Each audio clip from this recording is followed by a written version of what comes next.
Hi, this is Kaz Young from Properties S Buyers Agency, and I'm here with a case study of a purchase that we made in late 2021 for a lovely couple, David and Francine, who had been looking for a home to live in for themselves for quite a few months. So we're getting sort of increasingly frustrated at missing out. A very buoyant time in the market, so really hard to buy. They were looking for something kind of close to the city on a good sized block of land. And they had a pretty reasonable budget, actually around 1.4, but prices were really going skyrocketing at this point in time. And they really wanted something with long-term growth within 15 k's of the city and room for a pool, as well as a good state school catchment because they had kids going to school. So the property that we actually bought was about 500 metres to the busway, 700 metres to local shopping, 400 metres to the school, and Lutwyche sits about sort of 6.5k to the CBD. The property that we got was a character home with an option for dual living. So it had kitchen upstairs and kitchen downstairs.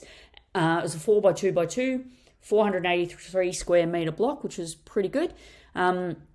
And it was in quite a nice state, very nice, livable state, not overdone, so they could really bring their own flavour to it. Obviously, when people are buying a house to live in for themselves, sometimes they'd like to do the renovations themselves. It's hard to find something that maybe sort of matches their taste. So this one was really good because it was perfect to live in. You can see the kitchen there is quite modern.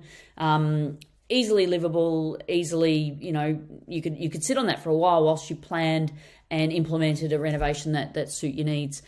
Pricing estimate 1.2 to 1.3 on this one, and we actually ended up going to auction for this property and purchased at 1.28. Rental estimate 6 to 650, but these guys were going to be living in it. And David and Francine were wrapped. They said, thank you for all your help with the search and the purchase. I just wish we'd called you 6 months earlier when we arrived in Brisbane instead of looking ourselves for a few months. We're moving in tomorrow and still happy with the purchase, having now had a while to think it over, examine the house, enroll at school and meet a few neighbours, etc. We'll be happier when all the boxes have been emptied. Typical thoughts and feelings after going through all that whole moving process, hey? But we were really happy to help David and Francine. It was a great little property, very close to the city. And of course, if you are looking for property in Brisbane or on the Sunshine Coast, love to help you. Please reach out. Happy to answer any questions and have a chat. Cheers.